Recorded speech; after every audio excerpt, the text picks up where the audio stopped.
By default, the center box on Symbaloo accounts is Google Search, due to wide popularity.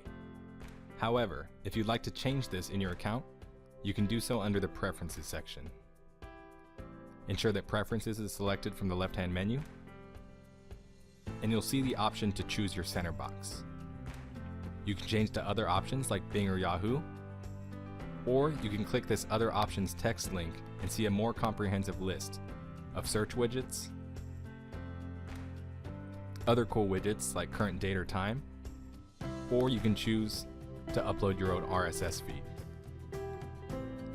For this one, I'll just save a current date and hit Save Changes. And when you go back to Symbaloo, we should see that center box updated.